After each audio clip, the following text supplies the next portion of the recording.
sih, eee, alhamdulillah saya bisa masuk ya, nggak tahu minggu depan apa saya bisa masuk atau tidak, karena baru hari ini dijadwalkan sidangnya. Jadi nanti siang saya baru tahu kapan dan jam berapa sidangnya. Eee, untuk, evaluasi terhadap saya dengan Pak Tarlani, jangan kirim pakai hike ya, image hike karena itu nggak bisa dibuka. Ya saya udah coba buka, yang, ditransfer dari hike ke JPEG tapi nggak bisa, kosong isinya, semuanya, semua yang hike itu kosong isinya. Jadi kirim aja Anda pakai JPEG kayak gitu ya, ke emailnya, atau misalnya, eee, pakai foto biasa kayak gitu, bisa nanti ditransfer ke JPEG. Sehingga ketika dikirim email itu nggak terlalu berat. Nah, kita masuk ke dalam materi administrasi. Ya, saya share screen dulu. Sebelum ke materi administrasi, semalam Iman sudah kirim ke saya. Ini rangkuman evaluasi dari mahasiswa ke saya yang saya ambil, tidak semua saya jelaskan, tapi saya ambil yang penting-pentingnya saja, yang bisa merubah proses belajar mengajar kita, kayak gitu. Yang pertama, ini dia mengatakan bahwa saya berpesan untuk tidak banyak memberikan tugas. Kalau bisa tidak sama sekali memberikan tugas, ya. Begitu Pak Tarlani. Jadi mahasiswa ini tidak mau dikasih tugas karena sistem online ini sudah membuat saya menjadi stres dan boring.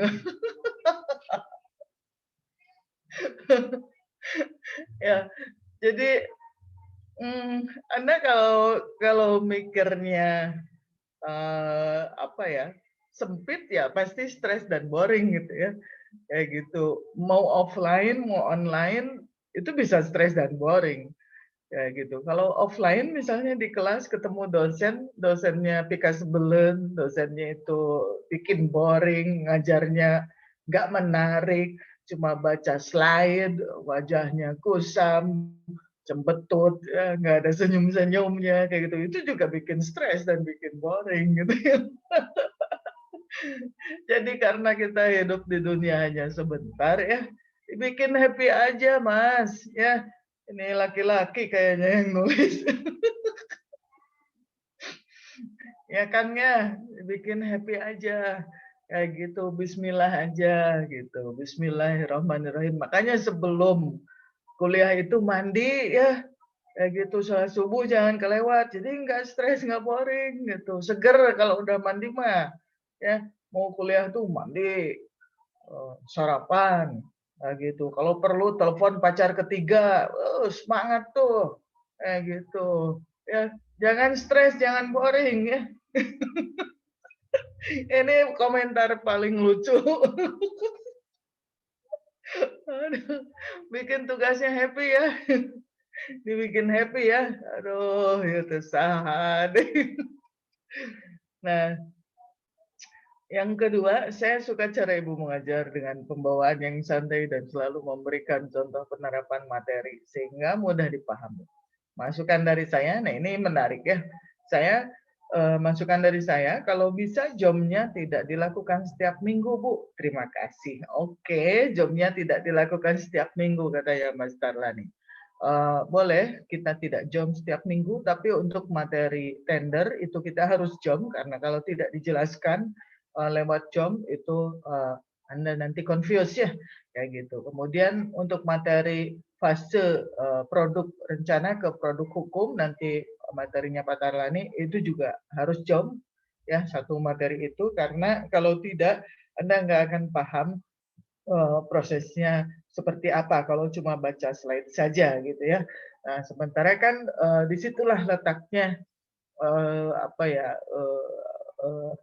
apa gongnya gitu ya dari sebuah produk perencanaan tata ruang kayak gitu. Kalau Anda hanya bisa menyusun tematik, ya, produk tematik, Anda menyusun studio itu laporan studio, Anda menyusun produk tematik tata ruang. kayak gitu. Tapi itu belum jadi perda gitu. Kalau Anda nggak paham proses sampai jadi perdanya, ya tidak dijelaskan karena ada hal-hal yang harus dijelaskan melalui slide, ada hal-hal yang tidak bisa dijelaskan melalui slide kayak gitu. Ya, kalau dijelaskan melalui slide kan semua orang bisa baca, tapi yang tidak terucapkan di dalam slide kita harus ketemu ya. Yang ketiga ya Pak Tarani ya, zoomnya 2 kali lagi boleh nggak apa-apa. Ya, kita berdoa sama-sama semoga yang fakir miskol atau fakir kuota ditambahkan kuotanya sama Allah, dimudahkan rezekinya sehingga bisa memenuhi kebutuhan kuliahnya. Amin, amin ya rabbal alamin. Ya. Menurut saya cara Ibu mengajar mudah dipahami dan dimengerti karena tidak bosan dengan cara interaksi Ibu dengan kami. Kemudian selalu dicontohkan dengan kasus atau hal lainnya dan juga terlihat santai namun tegas. Terima kasih Bu, sehat selalu. Oke, terima kasih. Santai namun tegas. Ini mayoritas dari komen ya mahasiswa ke saya, santai namun tegas. Kemudian ini agak sulit membacanya. Menurut saya terkadang saat diajar oleh Bu Nia, saya merasa tegang karena selain materi yang diajarkan cukup sulit untuk dipahami, dan saat tiba-tiba ditanya, saya kebingungan. Tetapi saya sudah cukup senang dengan cara Ibu dalam berinteraksi dengan mahasiswa. Ini bikin confused ya komentar ini, karena dari satu kelas yang masuk komentarnya ke saya, yang bisa saya baca, hanya ini komentar yang berbeda. Yang lainnya sama, merasa enjoy, tidak bosan, dan mudah memahami. Kalau ini cukup sulit untuk dipahami, dia sendiri ini yang sulit memahami. Berarti kan itu masalahnya ada di diri Anda ya. Karena 95% teman-teman Anda menyatakan mudah dipahami, bahasa saya sederhana. Ini Anda sendiri yang sulit memahami dan Anda sendiri yang bingung gitu ya. Coba ngobrol sama temennya ya, jangan ngobrol sama kucing aja. Ya. Ini Ibu Nia Kurniasari STMT yang tercinta. Aduh, gambar lope. Ya, cara Ibu ngajar saya sangat suka karena selain membahas tentang materi, Ibu selalu memberitahu hal-hal yang kami perlu ketahui untuk nanti kami menjalaninya pada dunia kerja. Oleh karena itu, saya harap Ibu bisa mengajar, memberikan kami lebih dalam bagaimana nantinya situasi yang akan kami alami di dunia kerja. Nanti agar setidaknya kami dapat mengetahui langkah ke depannya nanti. Pak Belit banyak nanti. Ya, salam hangat dari mahasiswamu ini, gambar Lope. Oke Lope ya. Kedalamannya kita lihat waktu ya Lope. Terus ini cara mengajar Bunia sudah baik, di mana selalu membangun kelas yang aktif dan pada setiap materi sehingga pun selalu memberikan contoh-contoh. Oke, ini contoh-contoh yang saya garis bawahinya. Materi yang sudah Ibu ajarkan, sampaikan itu dapat mudah dimengerti karena Ibu mengajar sambil bercerita sehingga saya mudah untuk memahaminya dan wawasan Ibu sangat luas sehingga materi-materi kuliah dapat tersampaikan dengan baik. Terima kasih Ibu sudah memberikan ilmunya yang sangat bermanfaat. Sehat selalu ya Bu. Ya, ini yang saya garis bawahi, sehat selalu. Amin ya rabbal alamin. Terima kasih doanya ya. Jadi banyak yang mendoakan saya agar sehat selalu.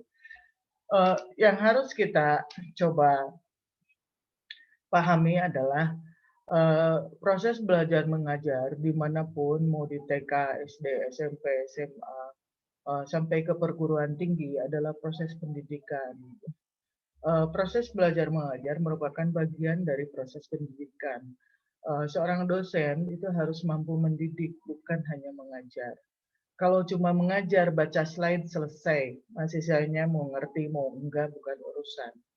Kayak gitu. Tapi kalau mendidik, mahasiswanya harus ngerti, harus paham, dan harus punya visi setelah kuliah bersama dosen tersebut.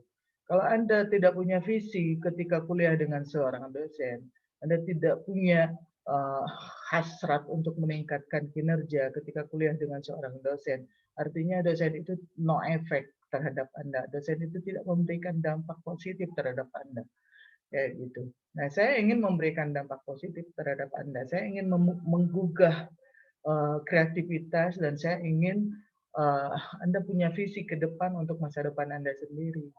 Kayak gitu. Anda bisa jadi kepala Bapeda, Anda bisa jadi gubernur, ya, Anda bisa jadi kepala dinas tata ruang, Anda juga bisa jadi bupati. Saya kan tetap jadi dosen, kayak gitu. Ya, tapi itu menjadi suatu kebanggaan kalau Anda berhasil, Anda jadi kepala dinas, Anda jadi direktur konsultan, Anda lebih kaya dari saya pendapatan katakanlah 5 juta per bulan sebagai dosen, Anda sebagai konsultan pendapatan 50 juta per bulan, ya saya ikut bahagia, saya ikut senang walaupun Anda nggak ngasih angpau ke saya kan kayak gitu. Tapi saya sebagai dosen ikut berbahagia kan kayak gitu. Ya, Anda jadi kepala dinas tata ruang Provinsi Jawa Barat misalnya kayak gitu ya, Kimrung Provinsi Jawa Barat kayak gitu. Saya ikut senang, saya ikut bahagia ya dengan pendapatan Anda rata-rata plus tunjangan kayak gitu. Kemudian pendapatan kanan kiri total 100 juta per bulan, saya ikut bahagia, saya ikut senang walaupun Anda tidak memberikan kado istimewa ke saya ya gitu. Jadi saya ingin kuliah saya ini memberikan dampak positif terhadap perubahan pola pikir dan perubahan cara pandang dalam kehidupan. Kehidupan kita itu harus lebih bermakna dan harus bernilai ibadah kayak gitu. Kalau saya tidak bisa menggugah cara berpikir Anda, tidak bisa menggugah kreativitas Anda, berarti saya hanya seorang dosen pengajar, bukan dosen pendidik kayak gitu. Ya, jadi ketika ada rumor saya suka mempersulit mahasiswa, saya bilang itu berbanding terbalik 180 derajat. Saya tidak pernah mempersulit mahasiswa kayak gitu. Kalau bisa dipermudah, kenapa harus dipersulit?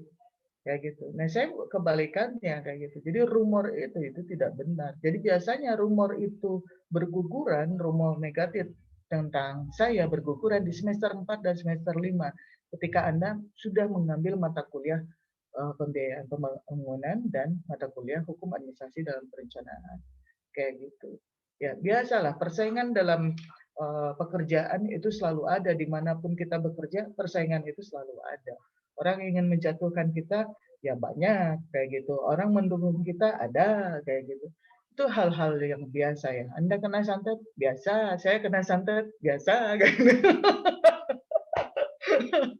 Ya, saya difitnah biasa, biarin saja ada Allah gitu ya. Backing saya Allah, ada Allah yang mengatur semuanya, biar sama Allah diatur kayak gitu. Ya. Kita mah hidup saja jalani dengan senyum, jalani dengan tawakal. Bismillah. Semoga Allah memberikan jalan terbaik ya untuk masuk ke dalam surganya Allah gitu ya. Kayak gitu. Saya mengajar di sini karena ingin masuk surga gitu ya. Kalau tidak ingin masuk surga mah saya bukan mendidik Anda tapi mengajar Anda gitu ya. Nah, kita masuk ke materi ya. Kita masuk ke materi ya. Kita masuk ke materi.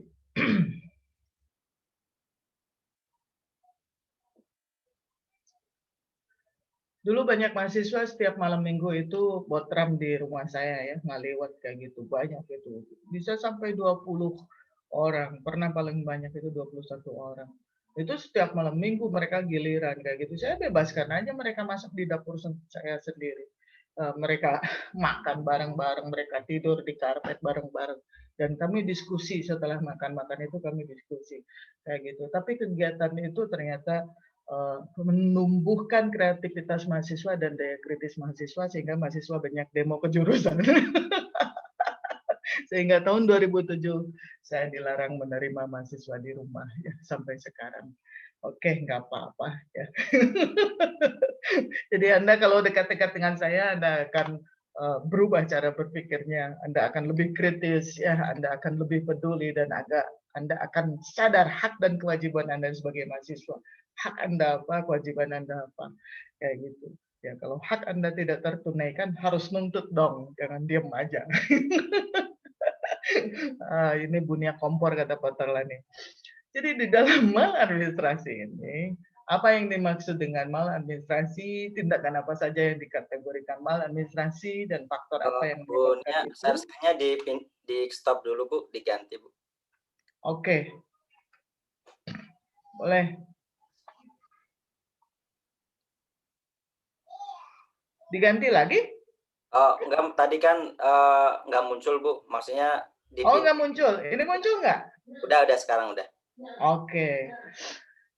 Ya, jadi ini yang akan kita pelajari bagaimana solusinya. Karena ini akan terkait dengan tender ya.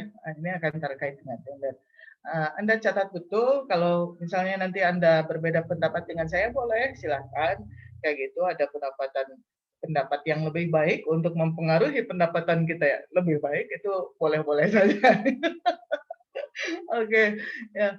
Aduh, saya itu lucu mahasiswa itu ya.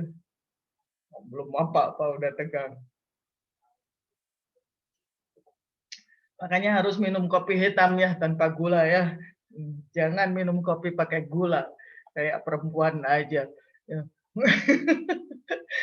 Maladministrasi itu merupakan suatu praktek yang menyimpang dari etika administrasi atau suatu praktek administrasi yang menjauhkan dari pencapaian tujuan administrasi. Dan di Indonesia ini banyak sekali modus-modus maladministrasi ya, kayak gitu. Nah, ada 8 bentuk maladministrasi, kayak gitu menurut Nigro. Ketidakjujuran atau dishonesty merupakan suatu tindakan administrasi yang tidak jujur, pungli, suap, ya, mengambil barang publik untuk kepentingan sendiri, titip SPJ, memalsukan proyek, kayak gitu. Nah, itu semua bentuk maladministrasi, ya. Menyusun laporan ke Topra. Nah, yang akan saya jelaskan yang Anda mungkin agak confused. Contoh titip SPJ. Ya, ketika PNS ditugaskan, katakanlah ada PNS dari Sumedang nih, ya, saya orang Sumedang, ditugaskan untuk ikut pelatihan perencanaan kota di ITB selama 3 hari. Kebayangkan Sumedang Bandung cuma berapa jam, tapi dia hitung sehari. Ya, jadi pelatihannya 3 hari, ya perjalanannya 2 hari, kayak gitu. Ya 5 hari ini. ini biasa terjadi di PNS ya, kayak gitu. 5 hari dihitungnya, kayak gitu. Padahal Sumedang Bandung itu kan cuma berapa jam, maksimal lah paling lama kayak gitu ya, dengan macet 3 jam gitu. Kalau nggak macet nggak apa kayak gitu, berangkat subuh sejam setengah juga udah nyampe, kayak gitu. Ya, nah, yang ditugaskan itu ada 2 orang. Ya, dari Dinas Tata Ruang tuh misalnya. Ada 2 orang yang harus ikut pelatihan perencanaan kota di ITB, 2 orang. Tapi yang masuk, yang hadir ya ke ITB itu hanya 1 orang. Terus yang 1 orang lagi apa? Titip SPJ. Jadi surat-surat perjalanan dinasnya dibawa oleh yang 1 orang. Kayak gitu. Ya, dianya kemana, entah kemana, mungkin acara keluarga, mungkin memancing ikan, mungkin ngurus kucing, atau mengurus istri ketiganya, kayak gitu. Nah, si SPJ-nya itu dia mintakan ke panitia di ITB, tolong ini dicap tanda tangan. Kalau nggak ada cap tanda tangan panitia, itu kan nggak cair SPJ-nya dari dinas, kayak gitu. Nah, dititip SPJ-nya dengan perjanjian, ya, yang tidak hadir tadi perjanjian. Kamu kalau nanti ke depan ada pelatihan tidak hadir, saya yang hadir. Kamu dapat SPJ juga. Nah, kong kali kong. Ini yang merusak negara ya. Ini yang merusak negara. Makanya tidak barokah. Makanya tidak maju-maju Indonesia ya. Karena PNS-nya kayak gini tidak berkah ya, kayak gitu. Nah, ini banyak yang begitu ya, banyak yang begitu. Titip SPJ itu banyak. Bayangkan itu hanya Sumedang Bandung. Coba kalau Papua Bandung, lebih besar lagi SPJ-nya. Ya, biaya penerbangan berapa puluh juta PP kayak gitu, lebih besar lagi pendapatannya. Ya. Kemudian menyusun laporan ke Toprak. Kalau memasukkan anggaran proyek udah ngerti lah ya. Proyek yang harusnya 1 miliar ditulis 1,5 miliar, 500 juta bacakan kayak gitu. Menyusun laporan ke Toprak itu artinya menyusun laporan abal-abal, asal jadi, asal ada laporan. Kontennya bagus atau tidak bukan masalah bagi mereka. Yang penting laporannya beres, duitnya cair. Nah, itu laporan ke Toprak. Kalau Anda bikin laporan studio kayak gitu, asal jadi kayak gitu, yang penting beres, yang penting dapat nilai, itulah laporan ketoprak kayak gitu. memang beres, memang jadi, memang ada laporannya, tapi tidak berkualitas. Kayak gitu. Itulah salah satu penyebab kenapa produk rencana tata ruang banyak hanya jadi hiasan di Bapeda dan hanya jadi hiasan di rak-rak buku dinas tata ruang. Ya, tidak diaplikasikan di lapangan. Karena persoalannya laporannya ketoprak, tidak bisa dipertanggungjawabkan. Yang asal cair itu. Ya, biasanya di akhir tahun yang bulan Desember itu harus selesai laporannya dalam sebulan. Proyeknya hanya sebulan. Kayak gitu, dan semua datanya adalah data sekunder. Kayak gitu. Asal jadi aja 50 halaman jadi cair lah 100 juta. Nah, contoh yang begitu jangan diikuti ya, korupsi. Pada akhirnya korupsi. Ini bentuk korupsi. Perilaku yang buruk, ya, unethical behavior. Administrator publik mungkin saja melakukan tindakan dalam batas yang diperkenankan hukum, tetapi tindakan tersebut dapat digolongkan sebagai tindakan tidak etis, sehingga secara hukum tidak dapat dituntut. Ya, kolusi dalam rekrutmen pegawai baru. Yang kemarin kita udah bahas spoil system dan marital system. Ya, kolusi. Ya, anak pejabat cepat-cepat lulus biar masuk jadi PNS. Kayak gitu. Itu rekrutmen pegawai baru yang kolusi. Ya, kalaupun Anda anak pejabat, ya Anda mau jadi PNS, Anda profesional saja, ikut tes seperti normal orang lain, kayak gitu, tidak perlu menyogok dan tidak perlu ambil jatah. Kalau memang Anda profesional, layak diterima, ya masuk.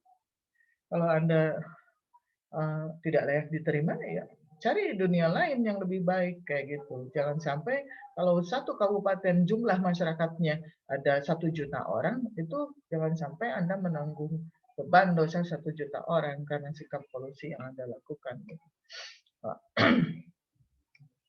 Ini banyak anak pejabat yang sebel ke saya ketika membahas ini ya, nggak apa-apa, nggak apa-apa.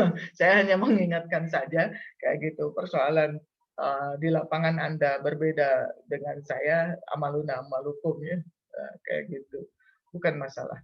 Yang ketiga, mengabaikan hukum.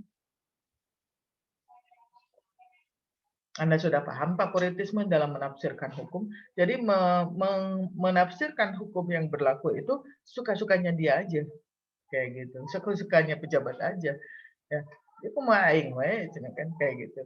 Perlakuan yang tidak adil terhadap pegawai. Pegawai diperlakukan secara tidak adil, atasan menghambat karir bawahannya yang berprestasi karena merasa tersaingi, sebaliknya mengistimewakan pegawai lain karena pandai melayani kemauan atasan. Ini banyak terjadi di mana saja. Bukan hanya di PNS, di konsultan juga, di kampus juga, kayak gitu ya. Oh, di pabrik juga, di toko juga, dimanapun seperti ini. Ya, atasan menghambat karir bawahannya yang berprestasi karena merasa tersaingi. Ya, ya. Jadi yang dipakai, yang diistimewakan hanya pegawai-pegawai yang bisa menjilat, kayak gitu, bisa melayani kemauan atasannya. Ini bahayanya. Ya, kenapa salah satunya Indonesia nggak maju-maju?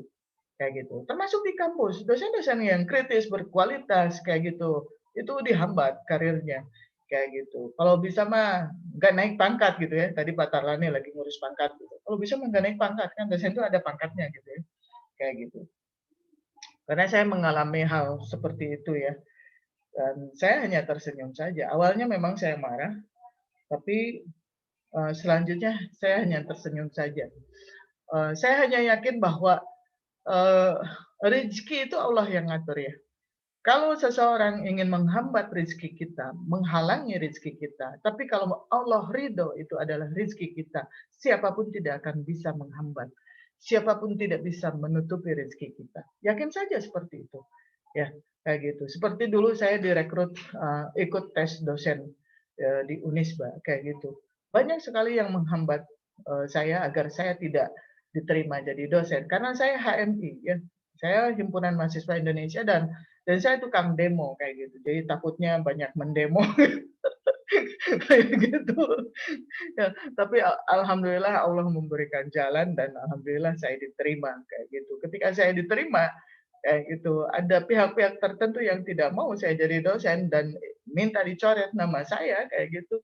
Tapi pihak yayasan dan universitas tidak mau. Kenapa? Karena nilai ujian saya sebagai dosen tertinggi ya.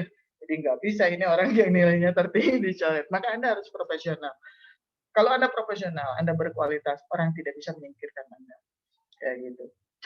Yakin saja sama Allah. Backing kita Allah. Yang menciptakan atasan tadi ya. Kayak gitu. Yang menciptakan atasan. Jadi siapapun manusianya, ya, siapapun atasan Anda, selagi bentuknya manusia, jangan takut ya. Kayak gitu. Inefisiensi brutal. Ya. Jadi banyak kebocoran pendanaan dalam berbagai aspek pembangunan. Dan kebocoran itu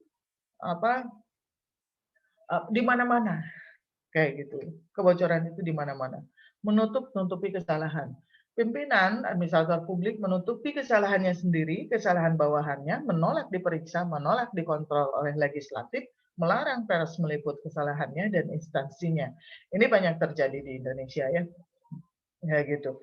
Jadi korupsi berjamaah itu menyebabkan si pimpinan atau administrator publik harus menutupi ya kesalahan semua pihak termasuk kesalahan bawahannya kayak gitu ya. Makanya di beberapa daerah ya itu pers itu ya selalu nongkrong di depan dinas atau di depan instansi kayak gitu dan mereka mencuri-curi berita, mencuri-curi informasi, mencari-cari informasi kayak gitu. Nah, tapi pimpinannya itu tidak mau masuk kayak gitu. Padahal dia udah masuk dari pagi dari pintu belakang kayak gitu. Dikatakan oleh bawahannya nggak ada lagi dinas luar kota, padahal ada di dalam. Kayak gitu. Nah, ini banyak terjadi. Kalau misalnya kita tidak melakukan kesalahan, tidak perlu kita menutup-nutupi kayak gitu dan kita bicara terbuka saja. Nah, tapi ini masih sulit ya, masih sulit di Indonesia karena kalau kita on the track di jalan yang benar itu banyak yang menyalahkan kayak gitu ya, banyak pihak yang merasa tersinggung kayak gitu. Makanya saya menulis dalam status WA saya kemarin, saya kutip Baharudin Lopa kayak gitu. Banyak orang yang santai saja berjalan di jalan yang salah karena banyak teman-teman yang salah. Nah, kita sebagai pribadi beranilah menjadi benar sekalipun harus sendirian. Ya, itu yang saya lakukan ya dimanapun. Sekalipun saya harus sendirian, nggak ada teman, tapi saya yakin ini jalan yang benar yang saya tempuh. Ya, di jalan yang benar saja.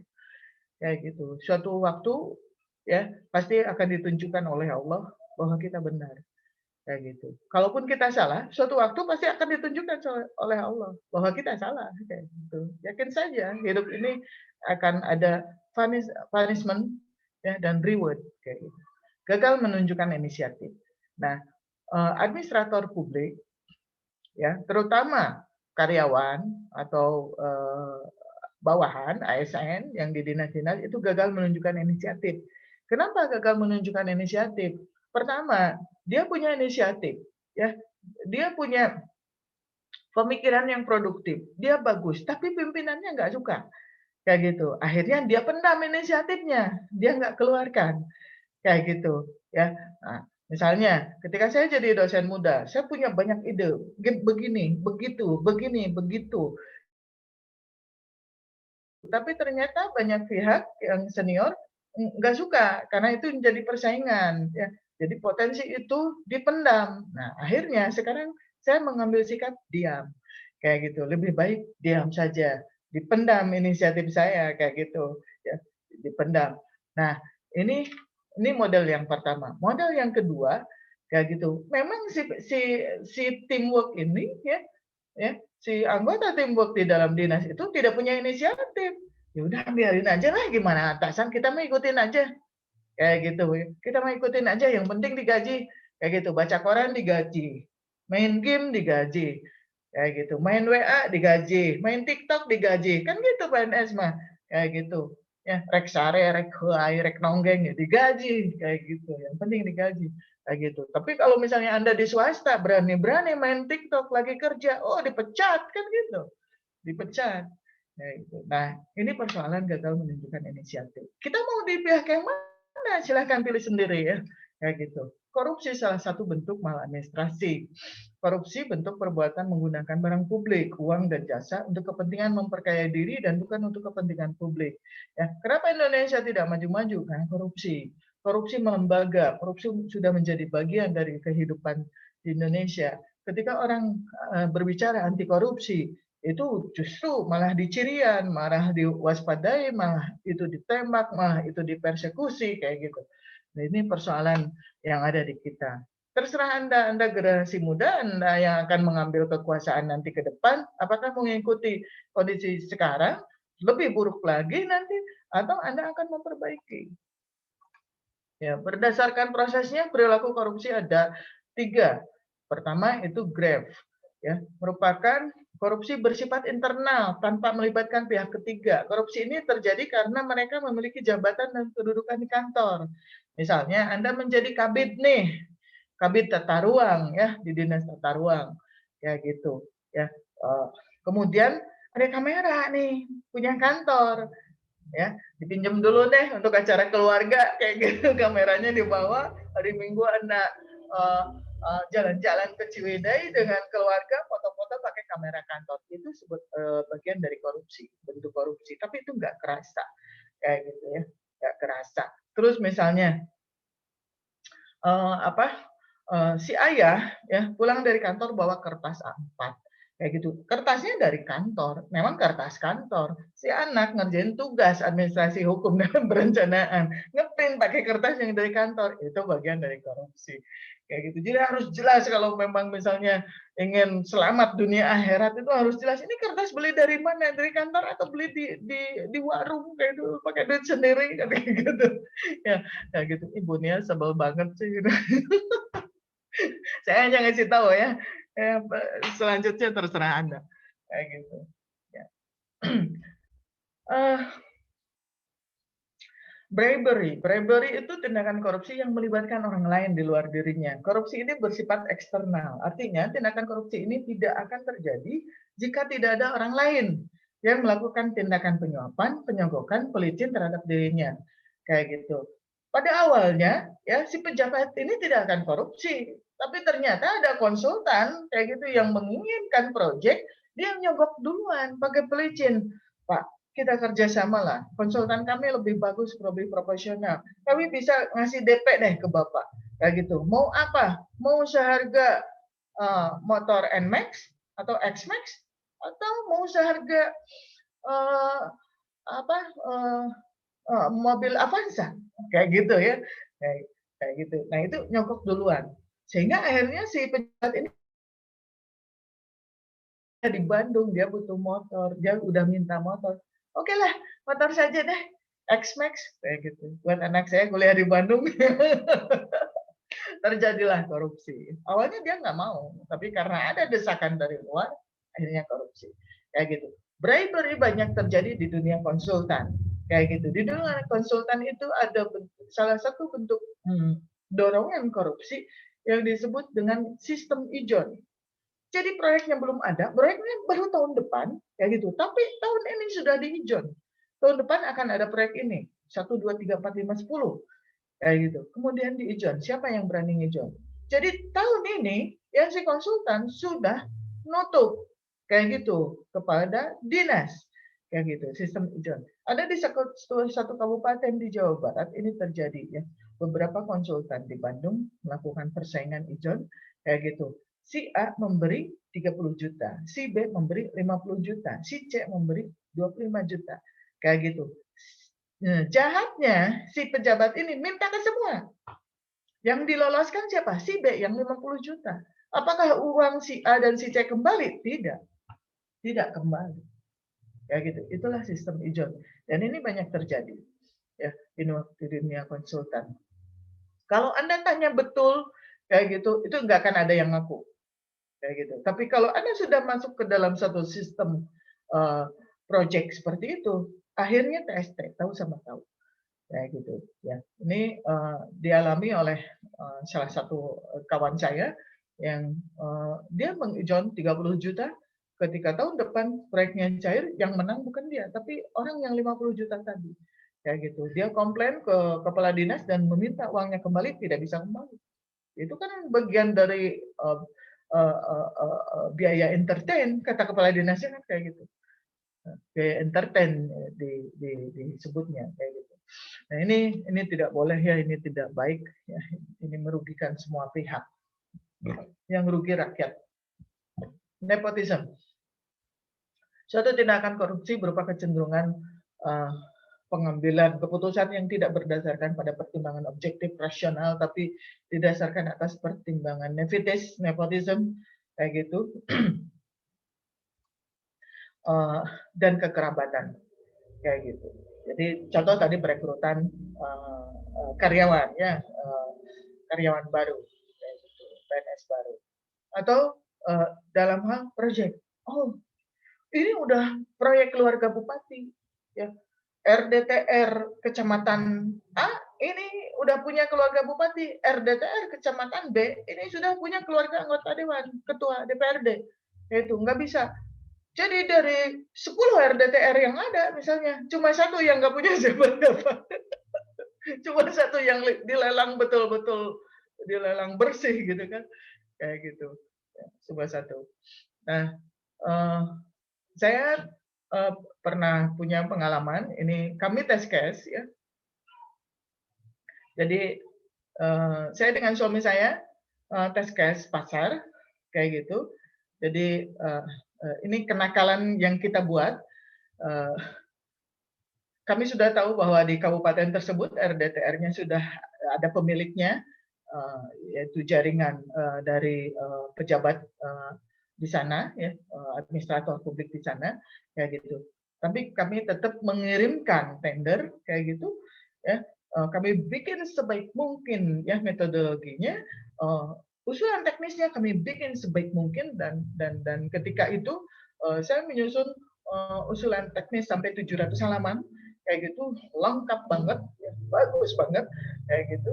Nah, akhirnya besoknya mau pengumuman pemenang, hari ini kami ditelepon oleh panitia lelang, kayak gitu, ya. Yang diteleponnya suami saya, bahwa ustek yang kami masukkan itu terbaik, ya, ustek yang kami masukkan itu terbaik. Tapi persoalannya, ya, RDTR ini sudah ada pemiliknya, kayak gitu, ya. Jadi secara profesional, ya, dokumen tender kami yang menang, kayak gitu. Tapi secara tidak profesional, pemenang ini sudah ada, kayak gitu. Nah, si panitia meminta bahwa dokumen yang bagus itu diberikan kepada pemilik proyek tadi yang sudah menang duluan, gitu ya, sebelum ada tender udah menang duluan, gitu ya, kayak gitu. Atau kami bekerja sama dengan konsultan pemilik proyek tadi, kayak gitu, sama-sama mengerjakan. Jadi RDTR tersebut, ya, dua bendera, gitu ya, dua perusahaan. Perusahaan kami dengan perusahaan yang terhormat, kayak gitu. Nah, apa yang kami lakukan? Karena memang tadi kami hanya untuk ngetes pasar, ya, dan kami tidak mau masuk dalam persoalan sogok menyogok. Pada akhirnya kami lepas, kayak gitu. Karena di situ permintaannya 30% untuk yang tercinta, kayak gitu permintaannya. Itu kami lepas. Silakan saja berikan kepada mereka yang mau, kayak gitu, dari yang tercinta. Kami mundur. Akhirnya kami mundur, menyatakan bahwa konsultan ini mundur, kayak gitu. Nah, tekanan-tekanan politik seperti itu selalu ada. Ya, makanya kalau Anda mau jadi PNS, saya sarankan sebaiknya sekali saja Anda ikut proyek konsultan setelah lulus. Bukan KP, ya, bukan KP. Setelah lulus, sekali saja Anda ikut proyek konsultan. Dari awal, dari tender sampai presentasi akhir di dewan. Sekali saja. Sehingga Anda akan berpikir 7.000 kali kalau Anda korupsi. Ya, kalau Anda korupsi, Anda akan berpikir 7.000 kali. Karena apa? Karena Anda merasakan betapa pahitnya menjadi konsultan. Kayak gitu. Ya, apalagi kalau tenaga ahli. Direktur konsultan masih bisa curang mencuri uang tenaga ahli. Dipotong gaji tenaga ahli. Tapi kalau tenaga ahli udah capek, udah begadang, gajinya terbatas, kayak gitu. Anda akan berpikir 7.000 kali untuk korupsi ketika Anda jadi PNS. Jadi saya sarankan kepada Anda yang mau jadi PNS, sekali saja Anda ikut proyek konsultan, sehingga Anda paham kesulitannya di mana. Kayak gitu, kesulitannya di mana. Nah itu, ya boleh. Bisa ke AA? Ke A ya? Nanti ya. Korupsi dilihat dari sifatnya. Pertama, individualis. Ya dirinya sendiri gitu ya, tidak melibatkan orang lain. Kayak gitu. Contoh tadi yang bawa kertas dari kantor, itu dirinya sendiri. Ya, korupsi sistemik. Ini melibatkan banyak pihak.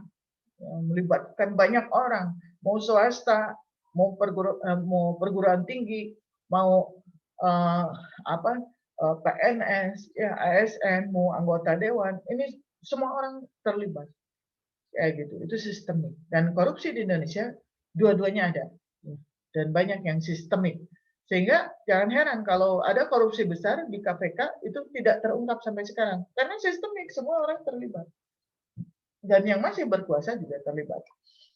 Ya. Faktor-faktor maladministrasi, faktor internal, faktor pribadi. Orang yang melakukan tindak korupsi berniat, berkemauan, ya, dan dorongan untuk melakukan maladministrasi, lemah mental dan dangkalnya pemahaman agama. Tapi Bu, itu yang korupsi itu kan kelihatan soleh kan, kayak gitu ketika menjabat. Dia suka ke masjid, dia suka sodako, ya, dia suka kegiatan sosial, kayak gitu. Kan tidak bisa diukur dari situ ya, karena kamuflase, kayak gitu. Itu semua kamuflase. Jadi Anda harus bisa membedakan mana yang kamuflase dan mana yang memang betul-betul dari hati. Ya. Kayak gitu. Faktor eksternal, faktor yang berada di luar diri orang yang melakukan tindakan maladministrasi. Lemahnya peraturan, peraturan kurang ketat, peraturan tidak ditegakkan, lemahnya lembaga kontrol. Contoh, tata ruang. Ya, bidang pengendalian ruang itu kan bidang yang paling lemah, yang seharusnya itu bidang yang paling kuat. Makanya kedodoran di lapangan ya, kayak gitu. Lingkungan kerja, karena kebanyakan orangnya semuanya itu korupsi, ya pada akhirnya dia terpengaruh, kayak gitu. Ya, yang membuka peluang untuk melakukan tindakan korupsi. Contoh, ya, ada alumni kita angkatan 93 kayak gitu di satu kota di Jawa Barat, ya jadi PNS, kayak gitu di tahun pertama dia jadi PNS, dia dibully oleh seluruh uh, karyawan termasuk atasannya di Bapeda karena dia tidak mau menerima amplop dari konsultan dan dia tidak mau menerima amplop-amplop yang tidak jelas kayak gitu. Dia kembalikan ke pimpinannya, dia kembalikan ke konsultannya.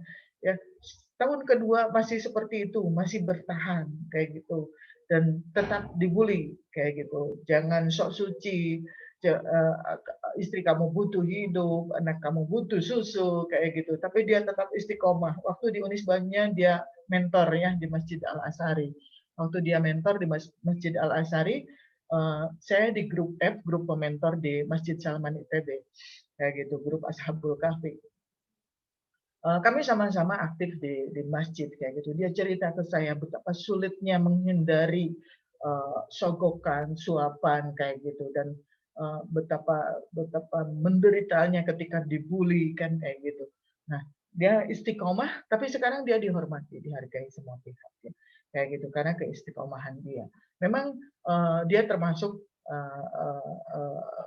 PNS yang paling miskin di kantornya kayak gitu karena dia tidak mengambil biaya-biaya yang di luar standar negara kayak gitu.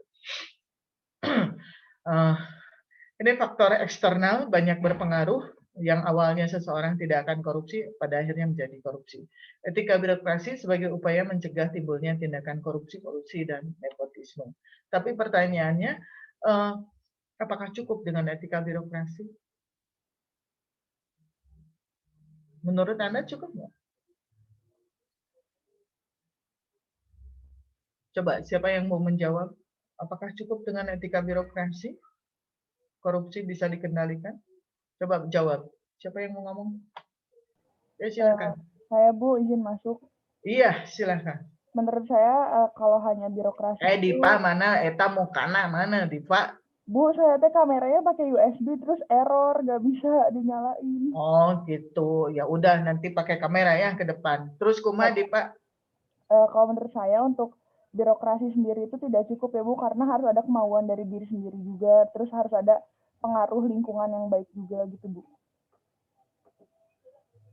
Harus ada Pengaruh lingkungan yang baik juga gitu. Jadi kan harus kalau ada misalnya pengaruh lingkungan yang baik juga. ya Nah, gitu. untuk menciptakan lingkungan yang baik gimana, Dipa?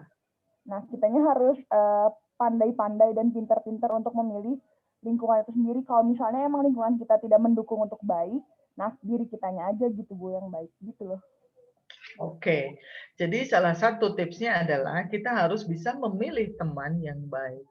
Ya gitu. Ketika kita berteman dengan perampok, duduk sebelah dengan perampok, maka kita pun akan diimajinkan oleh orang sama-sama jadi perampok. Tapi kalau kita tidak bisa baca tulis Quran dengan baik, kayak gitu, kita duduk sebelah kiai, kayak gitu, maka kita dianggap anak buah kiai, kita dianggap santrinya, kita dianggap paham baca tulis Quran. Kayak gitu. Jadi langkah pertama adalah memang mencari atmosfer yang baik. Kayak gitu. Kemudian langkah kedua, istiqomah dalam kebaikan. Kayak gitu. Ya. Yang lain, satu orang lagi coba. Menurut Anda gimana? Yang lain? Coba Bapak-bapak. Silakan Pak. Ini banyak yang off cam. Pratama. Ayo Pak Pratama. Squidward, Pratama Squidward, ayo. Sok, Pratama, menurut kamu gimana? Menurut saya sama kayak yang Dipa tadi Bu, kalau dari nggak diri sendiri mah. Ini suaranya kecil banget ya Pratama. Bu. Bu. Ya. Menurut saya sama kayak Dipa tadi Bu, kalau nggak dari diri sendiri mah nggak efisien Bu menurut saya Bu. Harus dari kesadaran diri sendiri Bu. Kesadaran diri sendiri. Iya Bu. Kemana Pratama yang ngalungin? Enggak Bu. Maksudnya kalau nggak dari diri sendiri Bu, tetap aja Bu masih melakukan tindakan korupsi gitu Bu.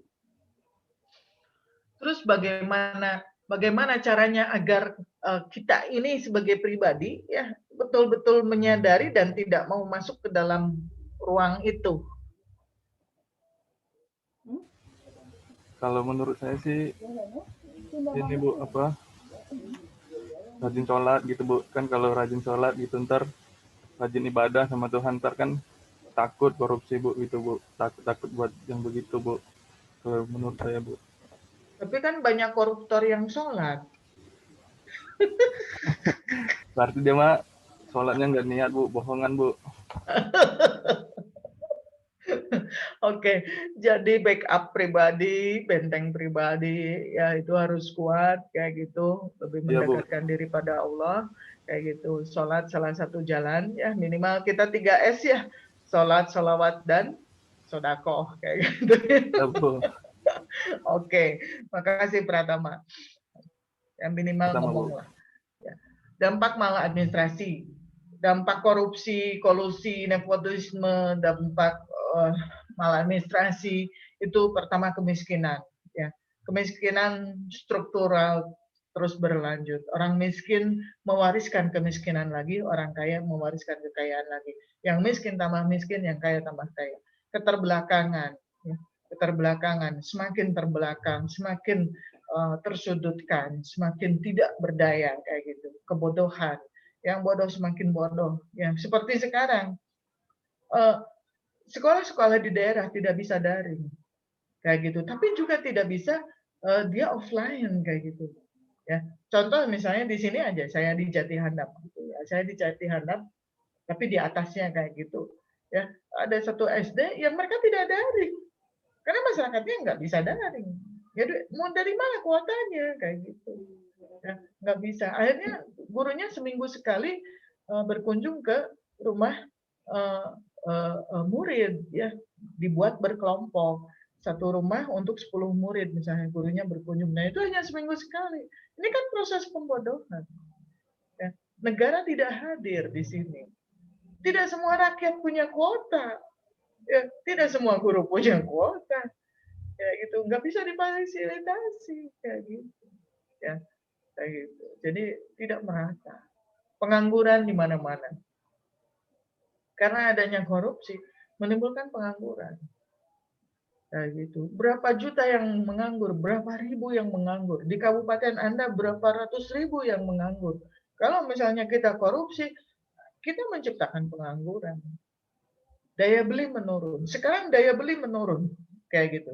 Ya, saya belanja ke tukang sayur nawarin saya iga, ya iga daging sapi ya, iga sapi.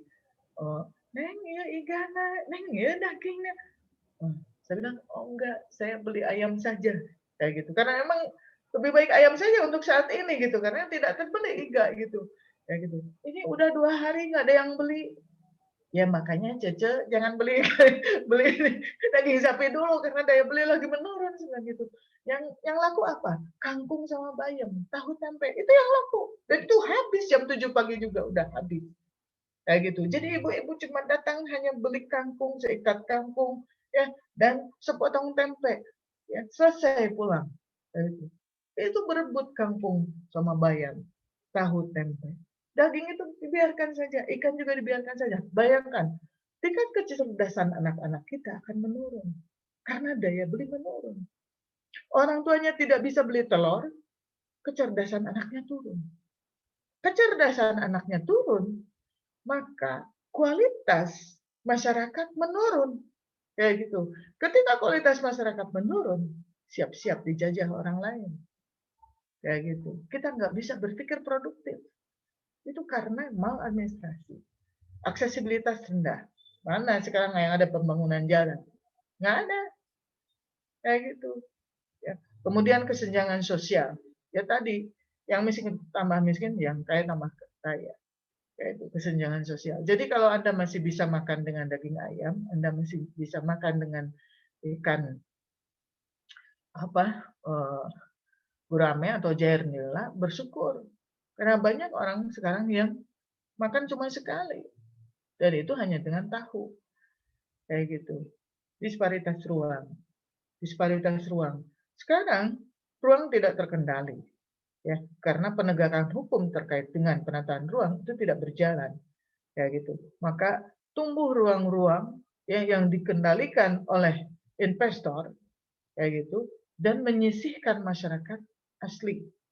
Kayak gitu. Kita planner harus hadir untuk menjembatani kebutuhan masyarakat di situ dan juga menjembatani investor yang difasilitasi oleh pemerintah.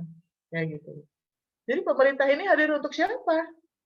Untuk investor, untuk masyarakat, untuk yang punya duit, atau untuk siapa?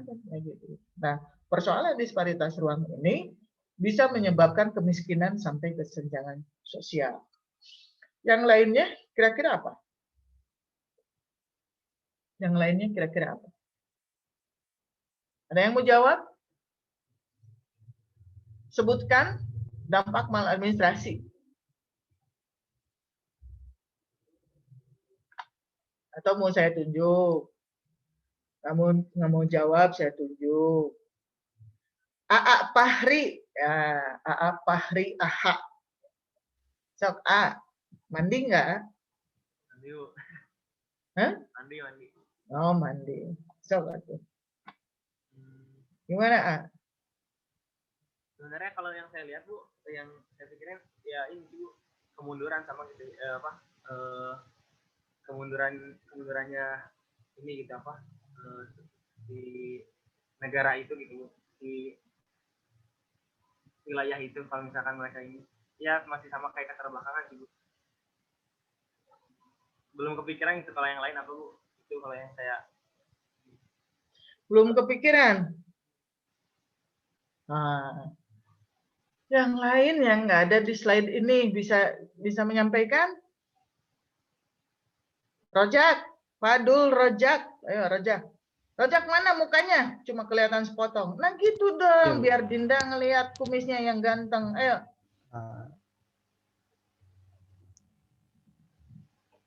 Apa ya? Hah? Menyebabkan kemunduran mungkin, Bu. Menyebabkan? Kemunduran apa? Kemunduran dari pemerintahan. kemunduran kualitas pemerintahan di negaranya. Menyebabkan kemunduran ya pemerintahan. Jadi artinya apa? Kinerja pemerintah rendah. Menyebabkan kinerja pemerintah rendah. Kayak gitu. Ya. Nah, Fahri bisa saja alasannya menjadi pribadi, saya jadi telat nikah, Bu. Karena nggak ada duit buat nikah. Karena saya nggak dapat kerjaan. Nah, itu kan juga dampak. Aduh, coba pikirkan yang lain deh. Masa segitu aja? Nggak bisa banyak loh dampaknya itu. Yang skala prioritas untuk dapat mencegah tindakan maladministrasi. Perlu adanya kontrol internal yang kuat dalam diri manusia yang dapat membentuk kepribadian yang dilandasi oleh nilai-nilai keimanan dan agama. Jadi mestinya Anda banyak bersyukur Anda kuliah di Unisba. Udah PAI-nya 7 semester, ada pesantren mahasiswa, ada pesantren sarjana. Mestinya itu sudah bisa membuat Anda takut untuk korupsi. Karena Anda banyak dibekali dengan ilmu-ilmu agama. Kayak gitu. Kalau nanti pas Anda kerja Anda masih korupsi, jangan menyalahkan Unisba ya. Ya, tapi berarti Anda pesantrennya atau PAI-nya seperti air di daun talas kayak gitu. Tidak menyatu. Nah, menjunjung tinggi nilai-nilai etika administrasi dan prinsip dasar kehidupan kayak gitu. Nilai etika administrasi dijunjung tinggi, kayak gitu prinsip dasar kehidupan dijunjung tinggi. Apa itu prinsip dasar kehidupan? Nanti kita akan tahu. Perlu adanya kontrol eksternal dalam bentuk adanya pengawasan, ya, secara politik, fungsional maupun masyarakat. Persoalannya di Indonesia politiknya juga korupsi. Ya, secara fungsional ya administrator publik pun korupsi. Kemudian masyarakat apa yang dilakukan masyarakat? Kalau Anda ke daerah, contoh ketika zaman SBY itu banyak PNPM mandiri, kayak gitu. Kalau sekarang ada program dana desa yang 1,4 miliar, kayak gitu, pencairan pertama 40%, ya ada yang 500 juta, ada yang 400 juta, kayak gitu. Kemudian pencairan kedua dan ketiga 30% kayak itu. Ketika 500 juta cair, yang nyampe ke desa itu paling besar 200 juta. Sisanya berhamburan di jalan. Kayak gitu. Siapa yang mengutip di jalan? Perjalanan dari pusat sampai ke desa, melewati provinsi, melewati kabupaten, melewati kecamatan. Ya entahlah siapa. Kayak gitu. Yang jelas, ini sistemik. Kayak gitu. Nah, kalau misalnya 1,4 miliar itu betul-betul semua sampai ke desa tanpa ada potongan, kayak gitu, desa kita udah maju. Dan betul-betul kepala desanya amanah, itu desa kita udah maju. Karena ya minimal alokasi dana desa sendiri minimal 100 juta. Ya, minimal itu kabupaten yang paling miskin. Dana desa 1,4 miliar, jadi 1,5 miliar desa pasti punya. Belum dengan tanah kekuasaan kekayaan desa seperti tanah bengkok atau tanah titisara kayak gitu, itu kan kekayaan desa. Dari tanah bengkok, tanah titisara itu menghasilkan berapa ratus juta per tahun kayak gitu. Jadi perhitungan saya rata-rata 2 miliar per desa se-Indonesia minimal setahun. Masa nggak maju desanya? Nah, persoalannya karena kepala desa punya istri simpanan, kepala desa menikah lagi dengan istri ketiga, kayak gitu. Persoalannya adalah korupsi berjamaah, kayak gitu. Mulai dari pusat sampai ke desa, itu persoalannya. Ya, jadi kontrol eksternalnya tidak jalan. Ketika ada yang melakukan kontrol, mengawasi, mengkritisi, mengomentari, itu disisihkan, kayak gitu. Disisihkan karena dianggap menghambat. Kayak gitu. Nah, di sini ya pentingnya hadir keimanan ya, dan agama. Ya gitu. Anda bisa bayangkan 2 tahun ke depan Anda setelah lulus dari PWK Unisba akan bekerja atau menganggur? Anda bisa perhitungkan dari sekarang. Ya. Ya, sekarang nilai-nilai proyek tata ruang kecil karena semua beralih ke infrastruktur. Proyek kecil 100 juta aja berebut, yang 50 juta juga berebut. Kayak gitu. Bisa dibayangkan ya. Kalau situasi politik tidak berubah, kalau manajemen negara tidak berubah, saya yakin akan sulit kita mendapatkan pekerjaan. Akhirnya Anda harus banting setir, ya, jualan lotek, jualan kerudung, kayak gitu, jualan teh teguk, kayak gitu. Terus apa lagi sih? Coba pikirkan, itu akan jadi diskusi kita ya. Jadi apa lagi sih yang harus untuk mencegah maladministrasi tadi? Ini prinsip dasar kehidupan. Etika sebagai prinsip dasar dalam kehidupan sehari-hari.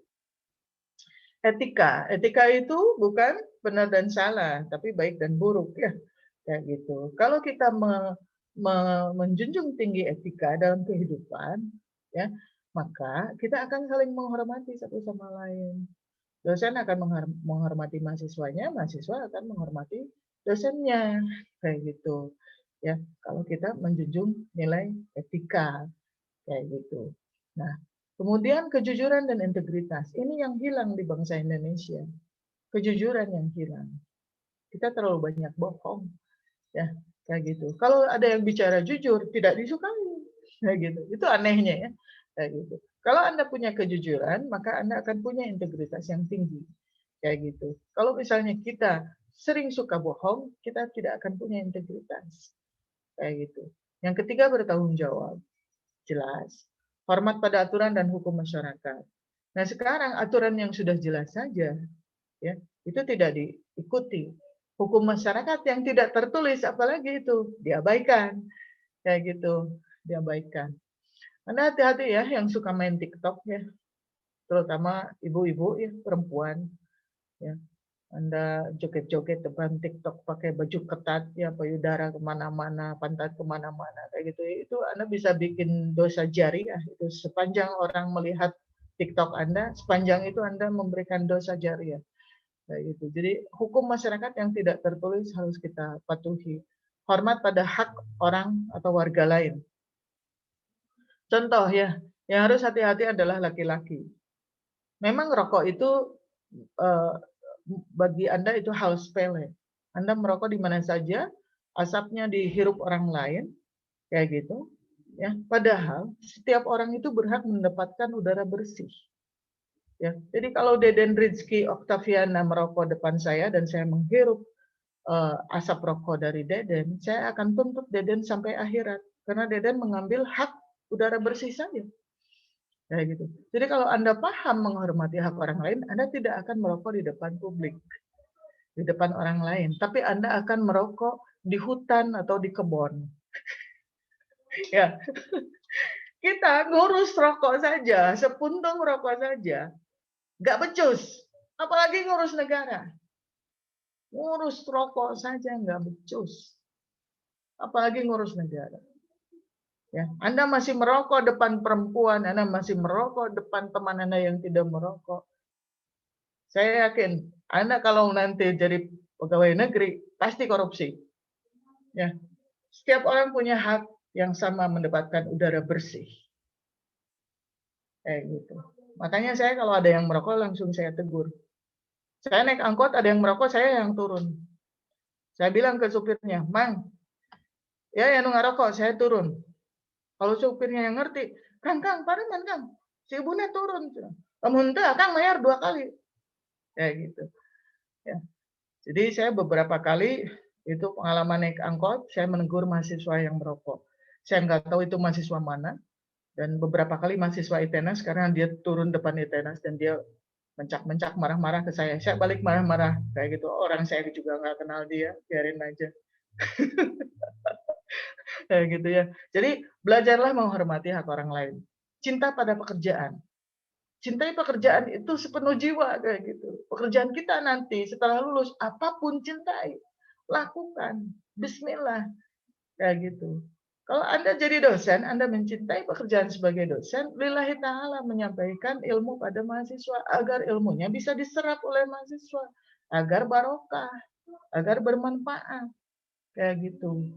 Jangan main ancam kalau nggak absen 80% Anda nggak lulus. Apa itu nggak profesional kalau menurut saya ya. Dosen apa ya tuh? Ngancam-ngancam kayak gitu. Kalau bertanya langsung kan ada yang begitu ya. Kayak gitu, itu nggak profesional itu. Ya, berusaha keras untuk menabung dan investasi. Kayak gitu. Siapa di antara Anda yang sekarang sudah mulai menabung? Coba raise hand. Siapa di antara Anda yang sekarang sudah mulai menabung? Siapa yang tidak menabung? Tidak punya tabungan? Coba ngacung. Yang menabung, ngacung dulu yang menabung. Ini banyak orang-orang yang tidak on cam ya, jadi saya tidak bisa melihat wajahnya kayak gitu. Ya. 3 orang raise hand, 4 orang raise hand. Ini yang menabung ya. Oke, Adinda Rizka. Ya, apa bentuk tabungan Anda?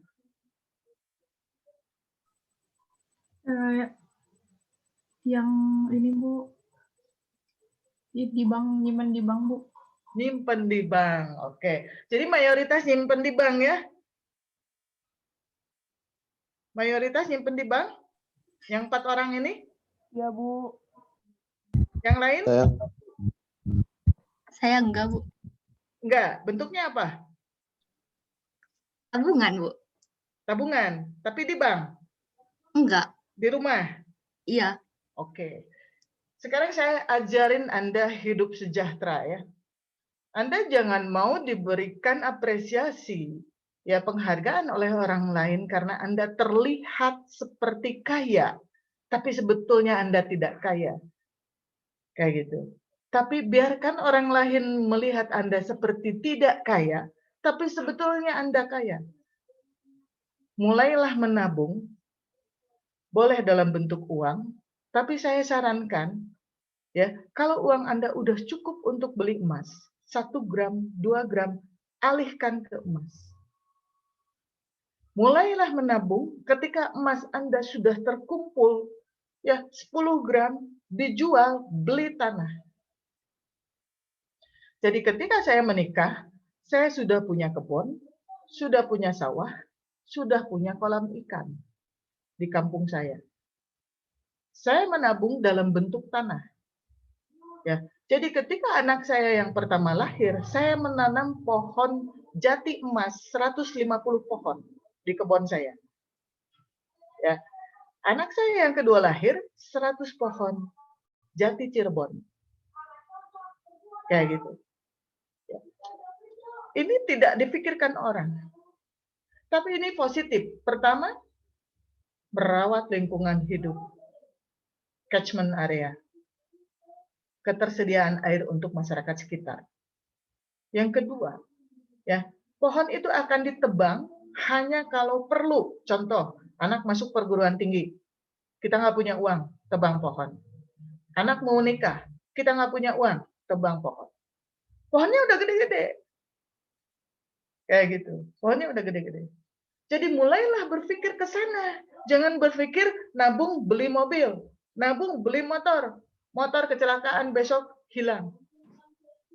Mobil besok kecelakaan angus. Ya. Mulai seperti itu. Mulai seperti itu. Memang saya di Bandung kemana-mana naik angkot. Ya.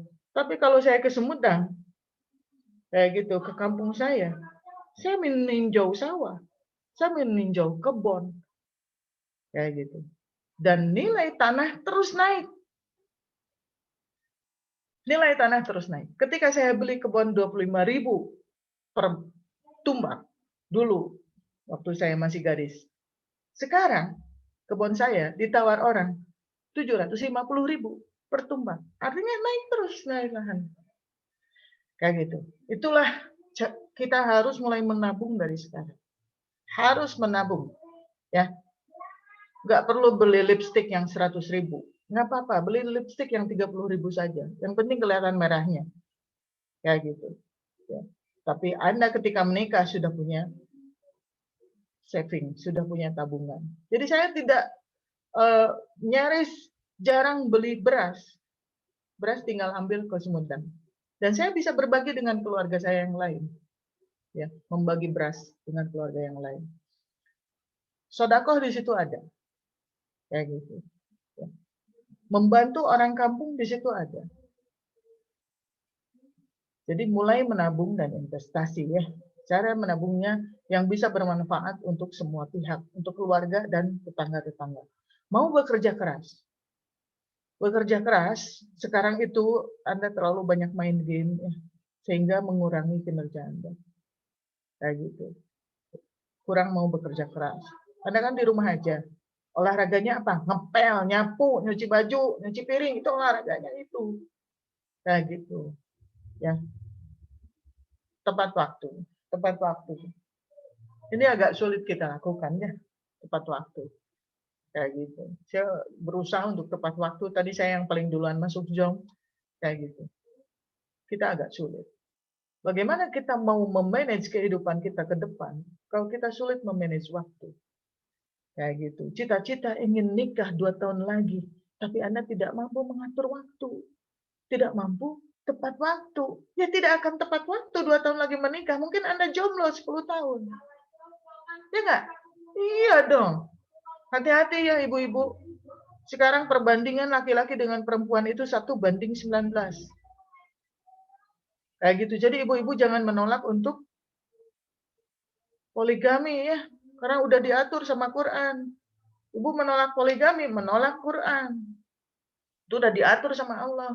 Jadi kalau ibu sudah punya pacar, syukuri itu. Ya, syukuri itu, dijaga betul itu agar jadi suami. Orang itu susah, udah sampai 50 tahun, 60 tahun gak nikah-nikah. Ya enggak? Kayak gitu ya. Jangan gonta-ganti cowok ya, jangan playgirl. Kayak gitu, jangan playgirl. Kayak gitu. Kalau punya koleksi nggak apa-apa, koleksi kan untuk memilih kan yang terbaik gitu. Aduh, silakan.